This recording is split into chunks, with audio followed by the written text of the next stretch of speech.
Hi everyone, this is Andrew Macia from MassiveActionBusiness.com, making this screen capture video talking about site speed and how to increase it to help in your search engine optimization efforts.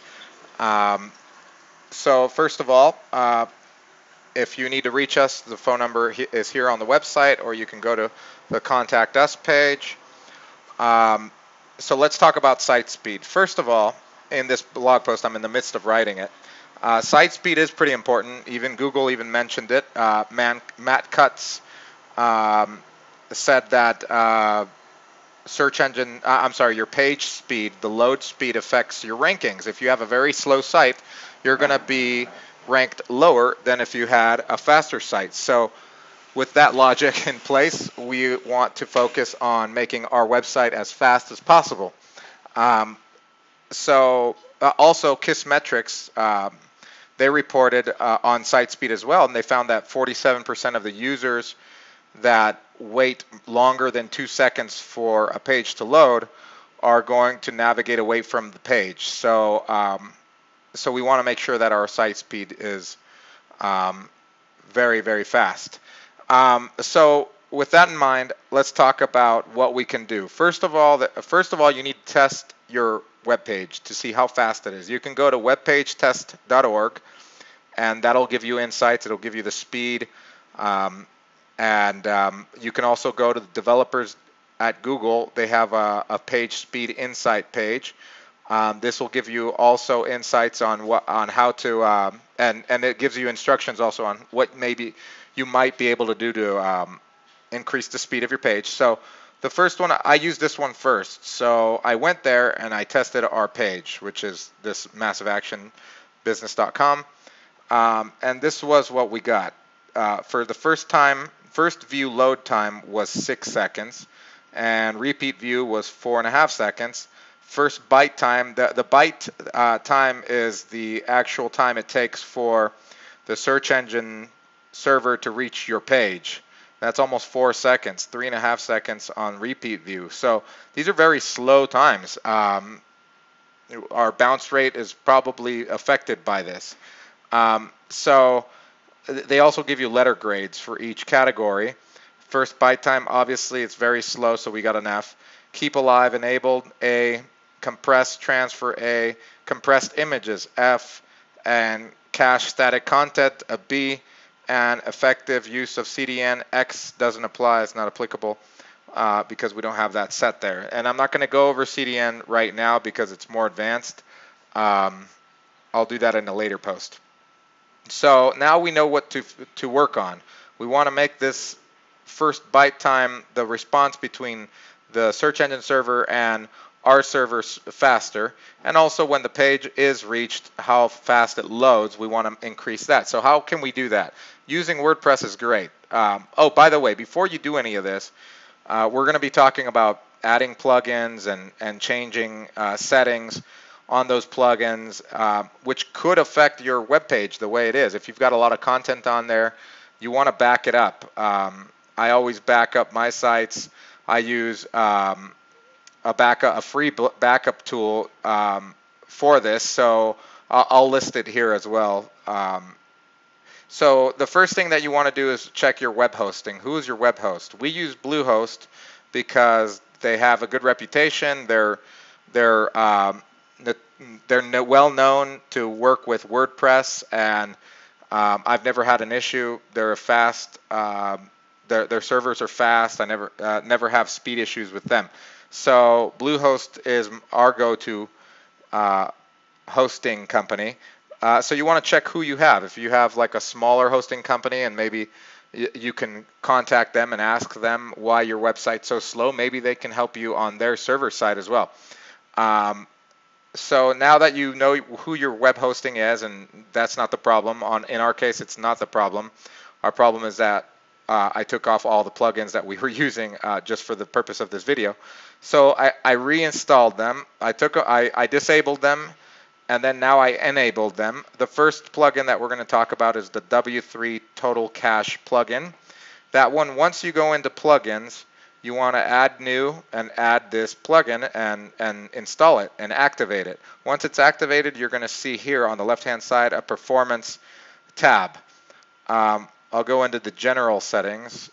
Whoops, stay on this page. I'll just open it in a separate page. I'll go, so basically here are the, if you'll notice here's the plugin page. You'll see that we have the where is it? W3 total cache. I've activated it again. And I'm going to go in there and actually mess with the settings, just set them up. The very rudimentary settings that if you just do this, it's going to increase your page time.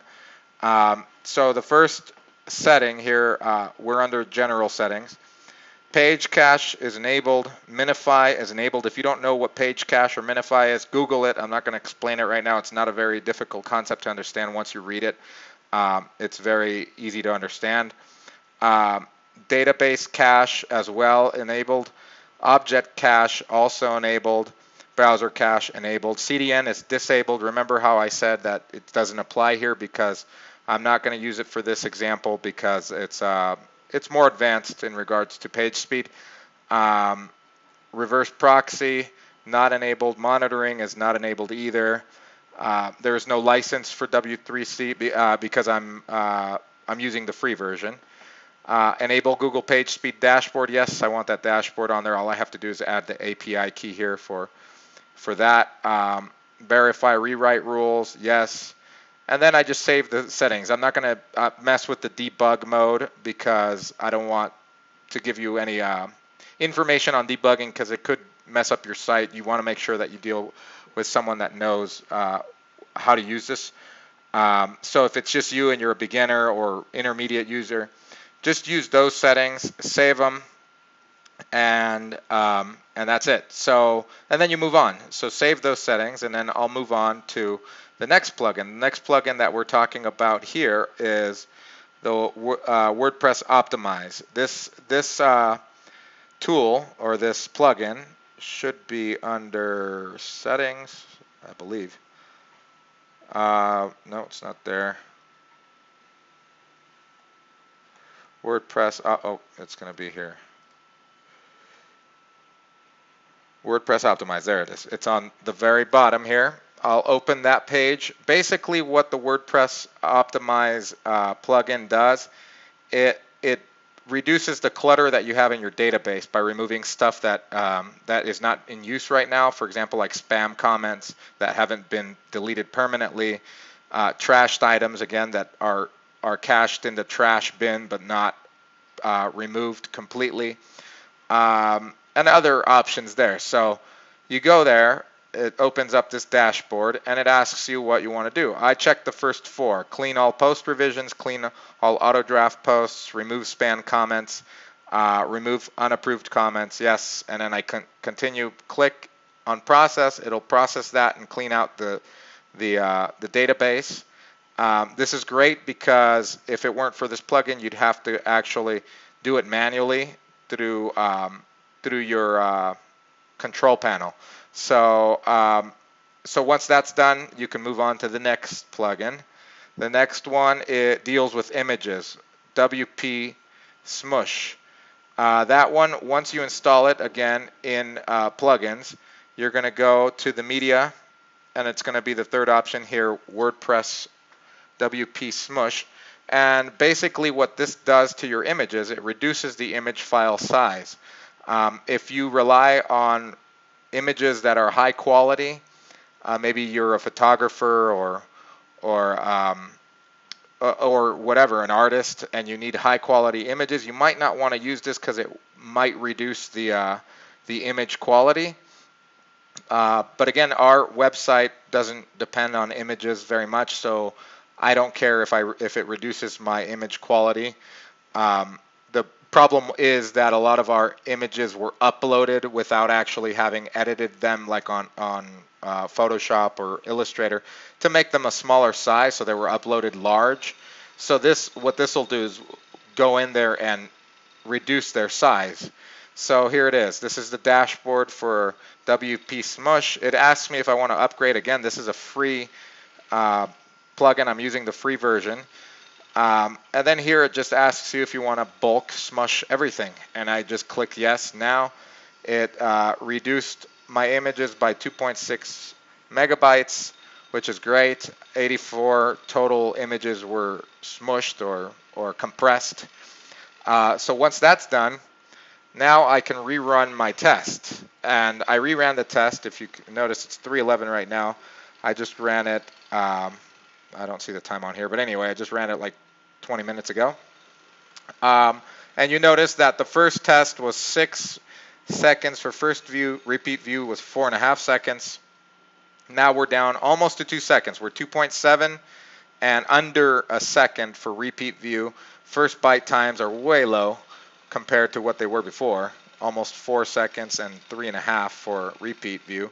So just doing these 3 things has reduced my load speed and my first byte time significantly, which is going to help in my rankings, because if someone searches for a keyword, for example, our keywords are, for example, website design or responsive website design for my business, and it comes up and Google crawls our site and finds that we are optimizing for that site, but it's taking too long for the response time, then we're going to be ranked lower. So that's it. So I hope that this helped you learn how to optimize your site for speed. And if you have any questions, feel free to go out to our site, contact us, or call us.